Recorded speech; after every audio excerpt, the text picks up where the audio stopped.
Eu quero aqui fazer referência ao desafio que me foi dado de trabalhar aqui o livro Questões Últimas, mais especificamente entre as páginas 28 a 33, naquilo que Vincent Young fala sobre o Logos, né? É um tema que é basilar para o que nós veremos mais adiante no que tange as questões últimas, que são as questões mais importantes delas, que nós derivamos todas as questões e situações que são importantes para a nossa vida. As questões últimas, elas regem toda a nossa cosmovisão, nossa maneira de ver o mundo. Então, antes de mais nada, antes de começar com as questões da epistemologia, da metafísica, da ética, é bom nós começarmos com o Logos, né, que é uma doutrina que está claramente exposta na Escritura, visto que a Escritura é o nosso axioma principal, é o nosso axioma básico. É de lá que nós tiramos todas as nossas deduções. Nossa cosmovisão está toda agarrada nas Escrituras. Então, o texto que nos embasa para estudarmos o Logos encontra-se em João capítulo 1, é o prólogo do Evangelho de João. E diz: no princípio era o Verbo, e o Verbo estava com Deus, e o Verbo era Deus. Ele estava no princípio com Deus, todas as coisas foram feitas por ele, e sem ele nada do que foi feito se fez. Nele estava a vida, e a vida era a luz dos homens. É um texto que com certeza é muito conhecido entre nós.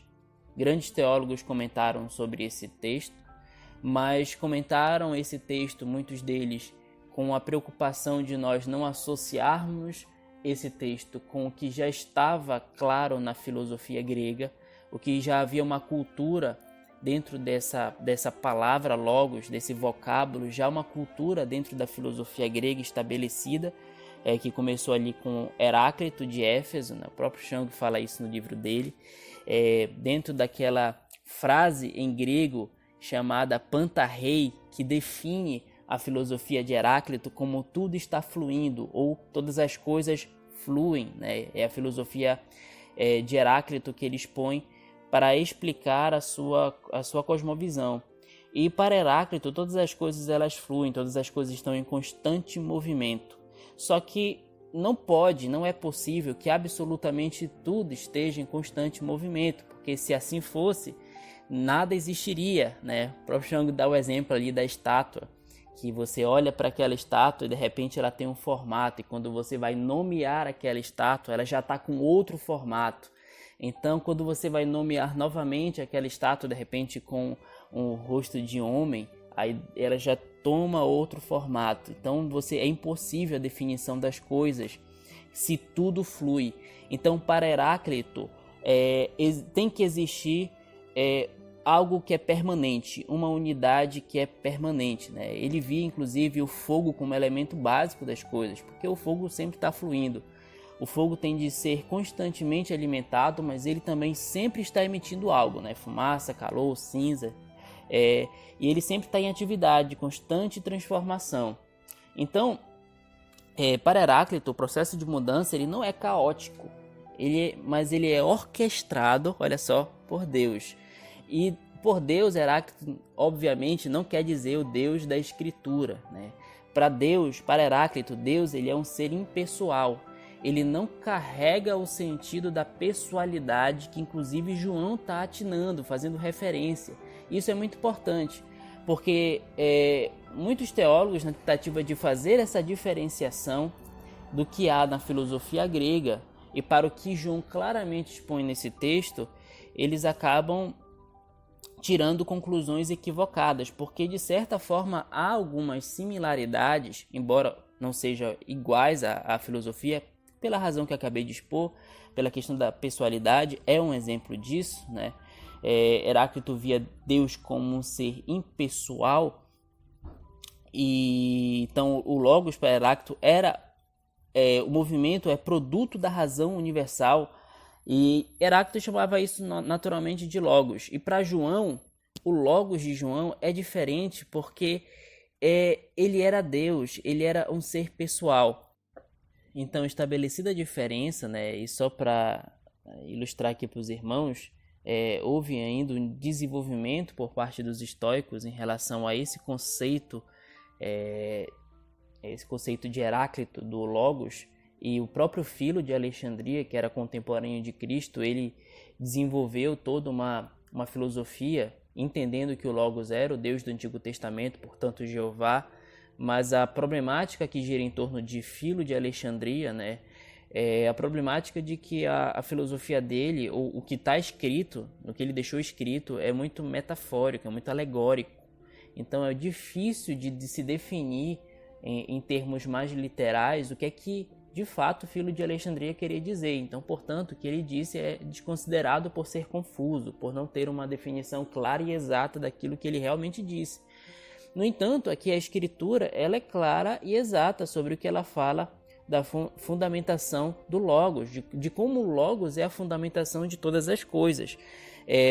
Eu quero aqui ler para os irmãos, né, o que, por exemplo, o grande teólogo chamado F.F. Bruce fala sobre esse texto. Ele diz assim, que pode ser que o Logos não seja tão enganoso para um leitor moderno, mas provavelmente lembra algo como razão, e isto é mais enganoso que verbo. Olha o que F.F. Bruce diz: não encontramos na filosofia grega o verdadeiro pano de fundo do pensamento e da linguagem de João, mas sim na revelação hebraica, no Antigo Testamento. A palavra de Deus indica Deus em ação, em especial na criação, na revelação e na libertação. Bem, F.F. Bruce, em primeiro lugar, ele diz que é enganoso, né, a palavra que é normalmente traduzida como verbo, mas ele diz que é mais enganoso ainda a palavra razão, só que ele não dá nenhum tipo de justificativa plausível, aliás, nenhuma justificativa, nem uma justificativa que não seja plausível, para sustentar a ideia de que razão não é uma tradução boa ou possível da palavra logos, né, somado ao contexto que nós estamos trabalhando. Então, ele passa a colocar a questão da linguagem que João, segundo ele, baseando-se no Antigo Testamento, na revelação que era posta, do que já estava dado do Antigo Testamento, a revelação da Antiga Aliança. Então, para ele, isso se contrapõe com a palavra razão. Pelo menos é o que dá a entender. Ele indica algo mais ou menos nesse sentido. Só que também não há uma contradição nenhuma entre o que João diz com a revelação dada do Antigo Testamento, de Deus como uma sabedoria. A gente vai para Provérbios capítulo 8, né? Em Provérbios capítulo 8, a gente vê inclusive a personificação da sabedoria, a sabedoria tomando voz, pensando por si mesmo, falando, né? Então, essa ideia da sabedoria não entra em contradição com a razão, visto que uma outra tradução possível é a lógica, né? É a tradução que Clarke fala, inclusive ele trabalha um pouco disso lá na obra Em Defesa da Teologia, em que ele traduz o texto como no princípio era a lógica, e a lógica estava com Deus e a lógica era Deus. Clarke também não vê nenhum tipo, nem Chung vê, ele também trabalha isso em Cativa Razão, em que ele não vê nenhum tipo de contradição entre a sabedoria do Antigo Testamento, né, entre a palavra do Antigo Testamento, com aquilo que está posto aqui de ser a razão ou a lógica. Não há nenhum tipo de contradição, pelo menos não é o que F.F. Bruce não mostra aonde tem essa contradição. E lembramos que contradição é quando você afirma duas proposições que são antitéticas, melhor dizendo, para não incorrermos em tautologia. Então, nesse sentido, duas proposições que se anulam no mesmo tempo e no mesmo sentido são contraditórias. Não posso afirmar A e não A no mesmo tempo e no mesmo sentido. Assim sendo, F.F. Bruce não consegue mostrar onde há a contradição da palavra de Deus ou Deus em ação em relação à razão, ou logos ou lógica, como uma tradução possível de logos, né? Nesse sentido, João Calvino parece compartilhar um pouco do pensamento de F.F. Bruce, quando ele diz que outros significados da palavra grega logos não são muito apropriados. Para os gregos, certamente significa definição, razão, e cálculo. Contudo, me recuso a filosofar além da compreensão da minha fé, diz João Calvino comentando esse versículo de João no seu comentário. Então, parece-me que Calvino compartilha do mesmo equívoco de F.F. Bruce. Há uma resistência de muitos teólogos, né? Você percebe João Calvino sendo um reformador e F.F. Bruce um comentarista mais moderno, para usar o termo lógica ou razão em virtude desse pano de fundo grego que já tem uma definição estabelecida do que significa logos. E porque há alguma semelhança, cria-se uma confusão e uma resistência de traduzir, ao meu ver, corretamente, logos por lógica ou razão, né? E o texto ele prossegue de João, nos apresentando inclusive razões suficientes para nós colocarmos a nossa esperança de traduzirmos as coisas dessa forma, ou no mínimo de não encontrar equívoco em traduzir logos por lógica, porque ele diz assim, olha, que todas as coisas foram feitas por ele, sem ele nada do que foi feito se fez. Paulo faz coro a João quando ele escreve lá em Colossenses, nesse excelente tratado cristológico, dizendo que todas as coisas foram feitas nele, para ele foram feitas todas as coisas, lá eu acho que é o versículo 16 do capítulo 1, se não me falha a memória. No capítulo 2, no mesmo contexto em que Paulo está apresentando Cristo à igreja de Colossos, né, era o que ele precisava fazer ali para consertar alguns problemas que estavam ocorrendo naquela igreja, ele diz no capítulo 2 que em Cristo estão todos os tesouros da sabedoria de Deus, né? Então, no mesmo contexto em que ele apresenta Cristo como o fundamentador de todas as coisas, apresenta-o como aquele que tem acolhido nele todos os tesouros da sabedoria de Deus, né? E o que é sabedoria sem a lógica? Sabedoria sem lógica é tolice, é a sabedoria do mundo, que Paulo fala lá em 1 Coríntios, né? Sabedoria sem lógica é a sabedoria do mundo, que despreza a razão, que despreza a lógica, onde vivemos num contexto de relativização da verdade, isto é, afirmando proposições que são autocontradtórias, né? O próprio ceticismo ele é uma crença autocontraditória. Então, hoje em dia, se crê numa espécie de sabedoria que Paulo e a Bíblia chamam de loucura.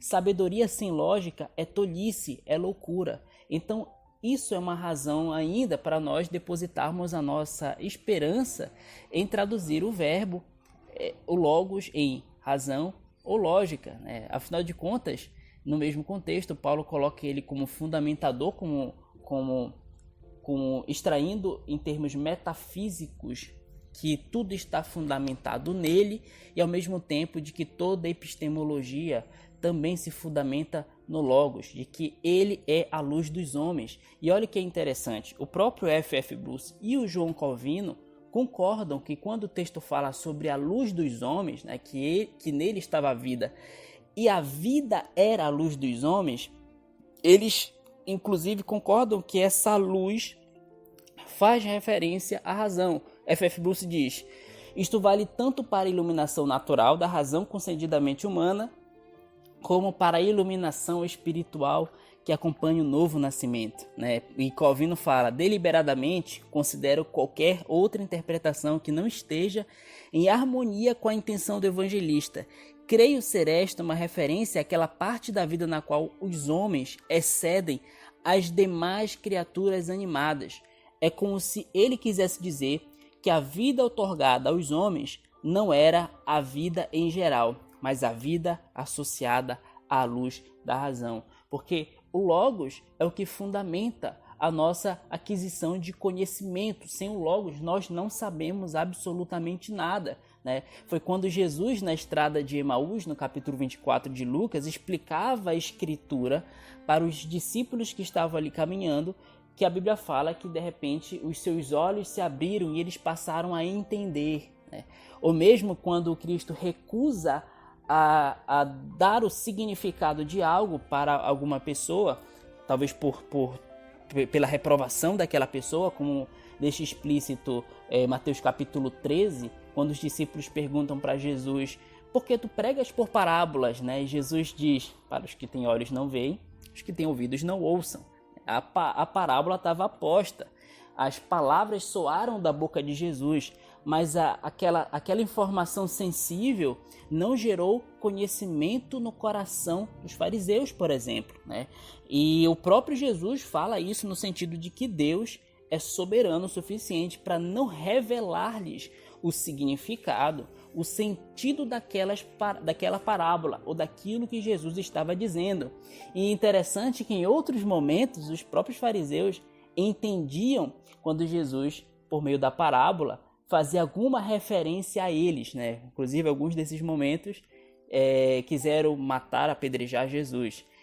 Nesse sentido, então, Jesus, o Logos, ele também é a fundamentação epistêmica de todas as coisas, metafísica, e porque a fundamentação epistêmica também é fundamentação ética, que alguns irmãos estarão trabalhando esses conceitos de maneira mais pormenorizada em outros momentos.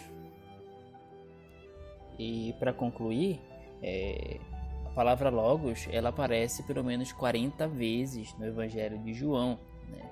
Isso sem contar as 12 vezes que a palavra rema, que é nesse contexto de João, são palavras sinônimas, rema e logos, né? São palavras intercambiáveis dentro do Evangelho de João, e por muitas vezes rema é traduzido o que é dito ou falado, palavra, dito, frase, verbo, predicado, muito parecido com a tradução do logos que algumas pessoas fazem como palavra, mas o que é palavra sem a razão, a inteligibilidade, né? Palavra sem inteligibilidade, que não expressa qualquer coisa, é gemido, é somente um som que é ecoado de alguém, mas que não tem um significado, um sentido, não tem um telos, né? Não tem um propósito.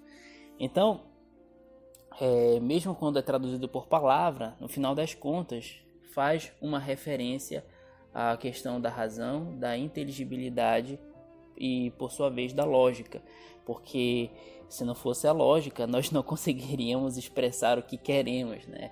Gato seria cachorro, elefante seria girafa e assim sucessivamente, uma vez que não haveria uma contradição e não teria como estabelecermos o princípio da identidade.